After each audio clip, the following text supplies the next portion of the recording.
Labsman zvemangoma ndorangu mishani PALMAH kuti ndimbe ndimwari yakandituma. Ocean, pick up everyone respect me. Why I say it.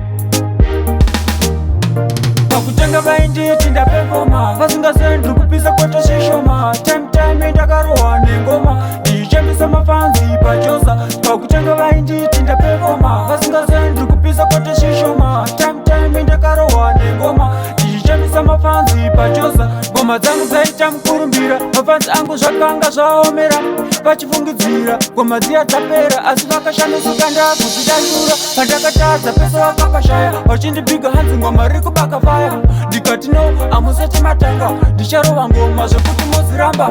Pakutanga vainditi ndapefoma vasingasendi kupisa kwete shishoma. Time ndakarohwa nengoma ndichambisa mafanzi pachosa. Pakutanga vainditi ndapefoma vasingasendi kupisa kwete shishoma. Time ndakarohwa nengoma ndichambisa mafanzi pachosa. Ndichingosimbisa mudhara achisaka nekuti ndiyeka futi ane paka. Ukamuona pakuona zvake akapaka unogona kufungidzira ndemangamanga. Ngoma dzangu dzadiwa nevari pachoni vaifungidzira kuti handizigoni. Panofara vamwe enda unoti ngori kwata kungosara kumira sechidhori. Pakutanga vainditi ndapefoma vasingasendi kupisa kwete shishoma. Time ndakarohwa nengoma ndichambisa mafanzi pachosa. Pakutanga vainditi ndapefoma vasingasendi kupisa kwete shishoma. Time ndakarohwa nengoma ndichambisa mafanzi pachosa. Ngoma dzangu dzaita mukurumbira mafanzi angu zvakanga zvaomera vachifungidzira ngoma dziya dzapera asi vakashamisuka ndakuzvidashura. Pandakatadza pese vakakashaya vachindibhiga hanzi ngoma riri kubaka faya. Ndikati no amusati matanga ndicharova ngoma zvekuti muziramba.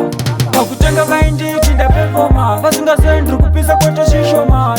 Time ndakarohwa nengoma ndichambisa mafanzi pachosa. Pakutanga vainditi ndapefoma vasingasendi kupisa kwete shishoma. Time ndakarohwa nengoma ndichambisa mafanzi pachosa. Ndichingosimbisa mudhara achisaka nekuti ndiyeka futi ane paka. Ukamuona pakuona zvake akapaka unogona kufungidzira ndemangamanga. Ngoma dzangu dzadiwa nevari pachoni vaifungidzira kuti handizigoni. Panofara vamwe enda unoti ngori kwata kungosara kumira sechidhori.